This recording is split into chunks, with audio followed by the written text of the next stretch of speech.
Beautiful morning at Tulsa International Airport. Not a cloud in the sky. It's beautiful. Oh, wait a minute. No, looks like we got 3 clouds in the sky.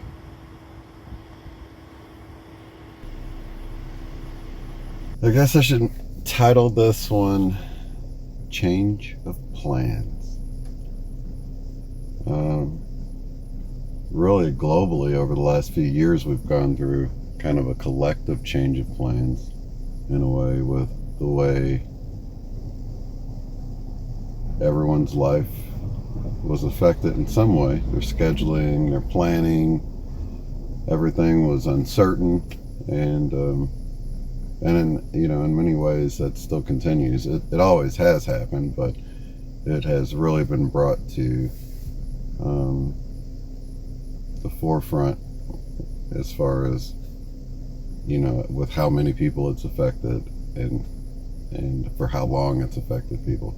Anyway, so all of that said, I had done my last videos talking about when things didn't go as planned, and that's how I, even years ago, experienced the level of magic once you entered the realm of the random. And I say random from our point of view because I don't believe anything's random, but from down in the game, 3D perspective, we have our plans and expectations and everything, but there's like a higher truth, right? So even though things seem random at this level, it's perfectly orchestrated at a different level. And I think just keeping that in mind makes it okay to not know. And that's another place where the magic seems to happen, when we can let go of knowing. Because the truth of the matter is, our ego, our 3D character, never knows. It never knows. I mean, it knows things like, okay, that's fire. If I stick my hand in it, I'm going to burn it. Things like that. But as far as when you're projecting out into the future, all it can do is speculate. All it can do is take the past and try to formulate a future. All it can do is create expectations from what it's seen before. So if there's something that, like, I'm imagining a world where things are so drastically different that I can't even imagine what they're going to be like. So over this last week, it's currently Sunday morning, around a little after 6, a week after Father's Day. Well, a week ago, the night before, that Saturday night, we had a storm come through Tulsa, 90, 100 mile an hour winds, and we had all sorts of trees and damage from the winds, and it was pretty quick. It was like, we started getting like sirens about an hour before it happened, or maybe an hour and a half, and then it just seemed so calm. And then all of a sudden this wind and storm comes through, and then like it's gone an hour later. And I went out to assess the damage. We had a tree go down. We had all the power go out in the house and in the neighborhood, and I drove to see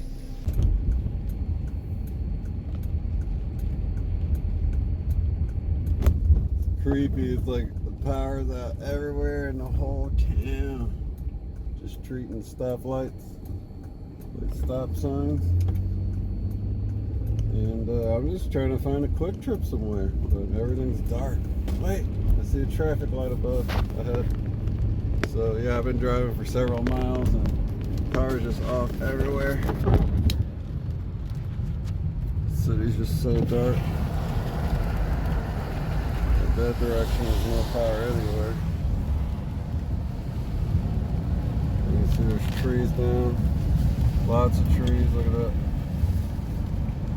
We were thinking, we didn't have any damage at our house. We did have some limbs that fell, but luckily they fell right in the yard. And so the power was out for us, but we knew that it was out for the whole area. So we were kind of hoping that, maybe the transformer or just our whole section of the grid went out or something. But the damage was so extensive our power was out nearly a week. We just got it back on Friday. So, everybody's jobs didn't have power, so nobody could go to work. Typically that would be a good thing. Maybe you'd like, at least I can go to work where it's cool. But I couldn't even find gas. I had to actually come back home and try to figure out how I was going to get gas. They finally got generators running at the convenience stores and got the gas pumps going. And so I was only out of gas that first day. But each day was hot, and each day got hotter and hotter. And of course, we went through the solstice, and it turned into this big challenge of creating a comfortable environment, because even my daughter's power was off, and her daughter was staying with us because it started out, I have this converter that you can just plug into your car, hook to your battery, that gives you an outlet, but it's only 1,000 watts. So we started out with that, and you can run a few fans and a light, but I was having to keep the car running to do that, using the car as a generator basically. So the first day was pretty bad, but we did have those fans going. And so by the second day, it's getting really hot, and my other daughter has her van that we've been working on putting together, or turning this van, one of these really big vans like you would see at a church, with rows and rows of seats. I want to say it could sit 12 or 15 people in it or something. So it's a pretty nice sized van, but she, we had taken all the seats out, and she's been using it for storage now for about the last year. But we had started, she had bought this whole solar panel system so she could go off grid if she wanted to. And we had mounted the solar panels on the roof and got them bolted in, the wires ran through, and got everything sealed up. But that's all we'd done. Everything else was in the boxes. So by day 2, I was out there hooking up the electricity in the car, and she's like, hey, do you want to see if we can get those solar panels working? And it had been real sunny, and it's the longest days of the year, the longest, the solstice anyway, that's the longest daylight day of the year. So I was like, yeah, let's do it. We can just hook it up temporarily. We were going to hook it up. We needed to frame out the whole inside of the van to be able to, decide where she wants her kitchen, where she wants her bathroom, where she wants her batteries for the solar panels and her. So all of that still needed to be done. So we just skipped all that and just hooked it up temporarily. And so then I ran that power into the house, and we were able to get another fan going. The kids were happy. We were able to get the Wi-Fi going so they could charge their phones and get on the internet. And so by day 2, things were, we still didn't have any electric, but we were really hot. But having, internet and having a fan blowing on you made things a lot better. So by the 3rd day, I decided to get one of those bigger fans, more industrial size fans, to mount it up to the ceiling where the attic fan is. We don't ever use our attic fan because we use our air, but it's the place is there. So I opened up the fins or louvers or whatever, and ended up bolting that fan up there, and it was able to pull a lot of the heat out of the house, and pull air into the windows. And so each day got hotter and hotter outside, but more and more comfortable inside. And then I guess by this time, me and my son figured out a way to, since we were using the solar panels, I had to, I guess the 3rd day it was kind of cloudy, so I had to hook my jumper cables to the batteries of the solar panels so that when it got cloudy, it didn't run the batteries down as much. So I had the car running anyway. And I told my son, I'm like, well, let's get the converter going out here and we'll just play some video games. So we brought out a monitor and my laptop, and we connected it to the monitor, and we were sitting in the car in the air conditioning. We were actually pretty comfortable playing video games. The Mel lady came by and looked in, and we're laughing because, it's the world was shut down here, but we were able to still have some fun and made a fun memory. And even after, when the power finally came back on Friday, my son was like, well, I guess our days of playing video games in the car are over. I'm like, well, for now, yeah, but we made some happy memories. So yeah, it's just kind of like rolling with the punches of life. And even like Friday, oh, it got so intense because Friday I had the solar panels running, and the car I was driving my wife to work, and I noticed the air conditioner wasn't working good. And I'm like, what's going on with the air, And so then I get her to her job, and I come to a stop, and the battery light's on. And I'm like, oh no, I broke a belt on the car. I knew right away because we'd heard something. We thought I ran over something. It sounded like kind of gravelly sounding, but that belt had just shredded, and we just heard the pieces of the belt flying back off of the car because we were on the highway. So by the time we got there and the battery light came on, I knew I knew the battery wasn't being charged anymore, and I knew I'd been like kind of using it a lot lately to jump the solar panels. So I'm like, oh man, the battery's not all that old though. So she went into work, I turned off the car, and then I had to search. I knew the area I had to drive back home, and the power was still off. So I called up AutoZone, and thank God the guy answered. And I'm like, is your power on there? And he's like, well, we're just kind of using generators and stuff. And I asked him, if he had the belt in stock for my car. It was like $13. So I was like, all right. I drove over there, had the air and everything off, so I wasn't using any electricity. And I made it over there, was able to buy the belt, was able to make it all the way back home. And man, it was really hot. In fact, I'm probably looking tan. We had that morning, we were just like working on the car, and it was super hot, and I'm checking the batteries on the solar panels, and they're going down way faster than, they're using more than we're charging basically from the sun.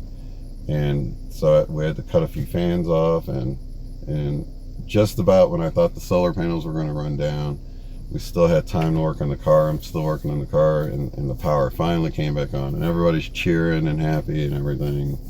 And then I ended up, me and my son ended up getting the car going within like, I don't know, another hour or something.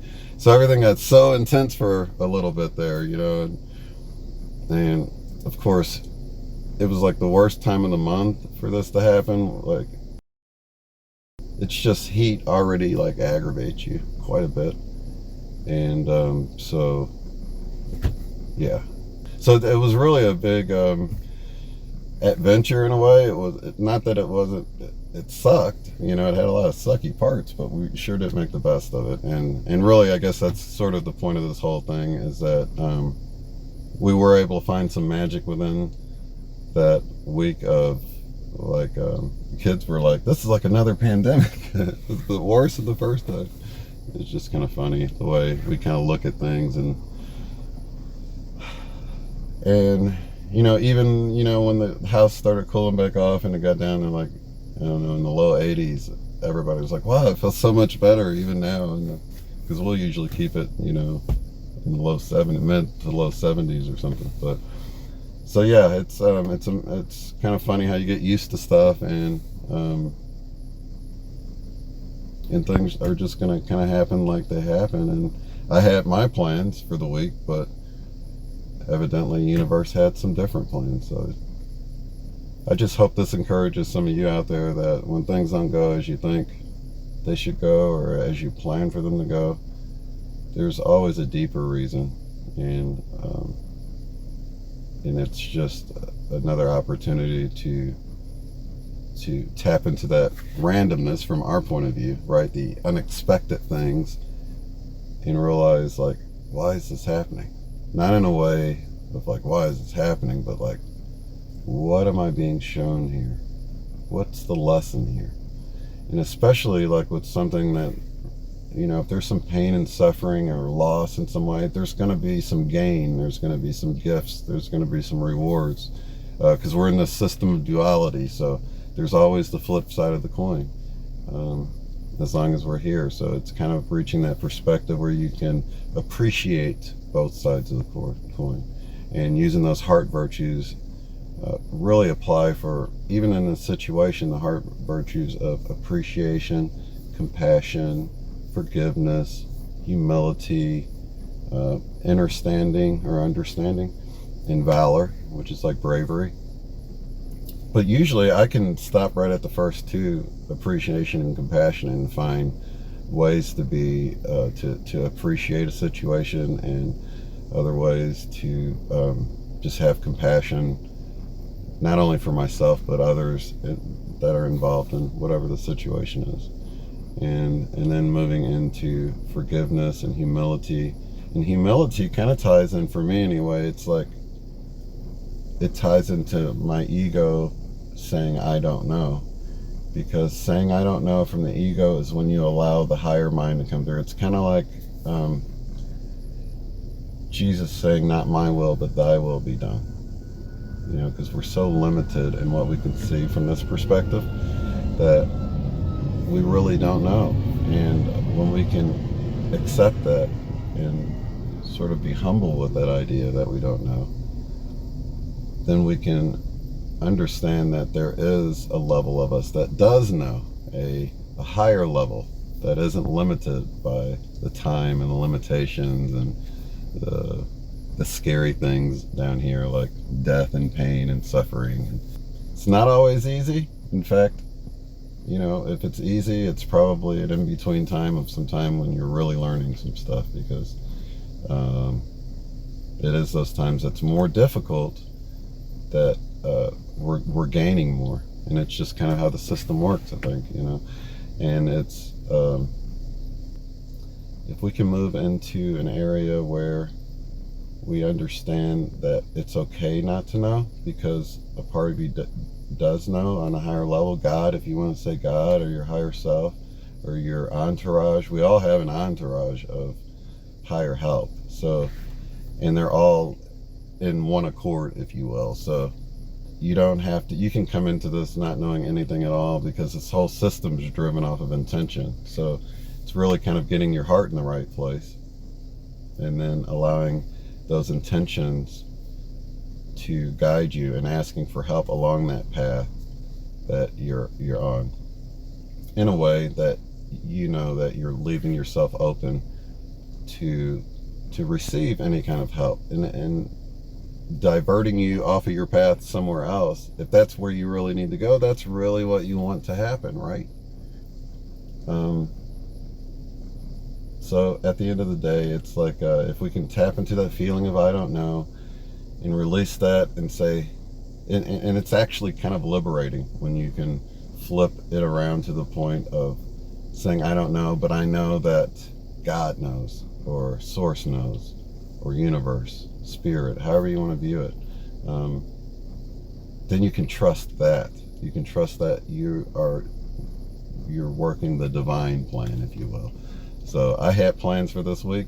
Shane, myself, the player in the game, I had plans for this last week, and I got this gift from universe, and I don't know all of the good parts of it yet, but we made the best of it. We made an adventure out of it, and yeah, things are sort of getting back to normal now. But I wanted to share that story. I've kind of been away and not as active online, because I've been running around fixing cars and keeping fans going and things like that. But so yeah, so I hope that encourages you guys. Lots of love, light, and unity. I'll see you in the next one. Peace.